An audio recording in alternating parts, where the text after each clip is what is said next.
국가보훈처 산하 보훈혁신위원회가 보훈처의 독립유공자 발굴을 북한과 상의하라고 수차례 요구한 것이 확인돼서 논란입니다. 독립유공자 발굴을 북한과 상의하라. 보훈혁신위원회는 이 밖에도 유공자 발굴을 남북 공동으로 추진하는 게 좋겠다. 정부가 유공자 포상을 늘리라는데 사회주의 계열의 포상의 문을 열면 여지가 있을 것이다. 보훈처가 사회주의까지 껴안아야 한다라고 말한 것으로 알려졌습니다. 이후 보훈처는 실제로 김원봉을 비롯한 사회주의 계열 인사에 대해서 서운을 추진해 문매를 맞기도 했습니다. 보훈처 측은 아이디어 차원의 논의였을 뿐이라고 했지만 친정부 인사로 구성된 혁신위가 보훈처의 주요 정책을 좌지우지하고 있는 것 아니냐는 우려의 목소리가 높아지고 있습니다. 이런 가운데 손혜원 의원의 부친이 건국 훈장 수여 혜택을 받도록 한 공적심사위의 셀프 용역도 구설에 올랐습니다. 앞서 손 의원의 부친은 과거 사회주의 활동 전력으로 독립유공자 심사에서 6차례나 떨어졌습니다. 그런데 사회주의 경력에게도 서운을 줘야 한다는 취지의 용역 보고서를 작성하며 완화된 기준의 첫 수혜자로 손 의원의 부친이 선정된 건데 현 정권의 입맛만 고려하는 공정위와 혁신위의 비난이 쏟아지고 있습니다. 자, 김희정 장관님. 국가보훈처 산하의 보훈혁신위원회가 국가보훈처에게 독립유공자를 더 선정했으면 좋을 것 같은데 북한과 이걸 좀 상의해서 독립유공자를 좀 더 선정을 해라. 남북 공동으로 독립유공자를 좀 추진해라. 아니 그럴 수 있죠. 국가보훈처의 국가가 우리 대한민국을 얘기하고 있는 겁니까? 아니면 저 김정은 3대 독재하고 있는, 세습 독재하고 있는 그 북한을 얘기하고 있는 겁니까?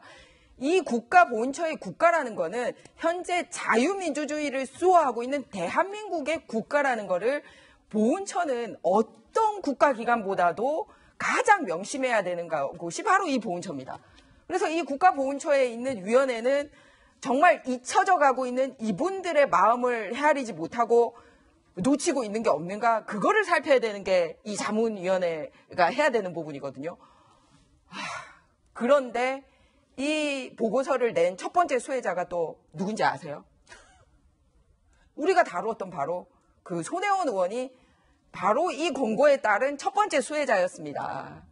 과거 6차례나 사회주의 운동 경력, 특히 6.25 때 조선노동당 세포책으로 활동했던 경력 때문에 지금 정부하고 같은 맥락의 정부에서도 심사에서 떨어졌던 사람이 사실 됐잖아요. 예. 그리고 왜 됐는지 자료 내라고 해도 국가보훈처가 못 내고 있거든요.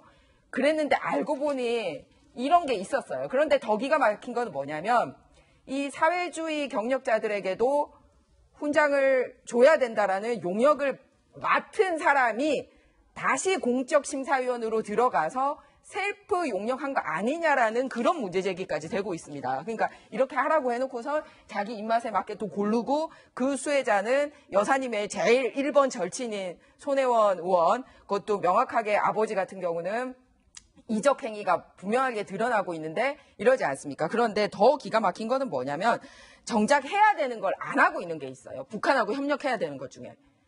안중근 의사 유해 발굴. 그거는 북한하고 오히려 해야 되는데 중국에다 문의를 했더니 이거는 진짜 중국이랑 북한이랑 같이 하자고 했더니 얘기 안 하고 있어요.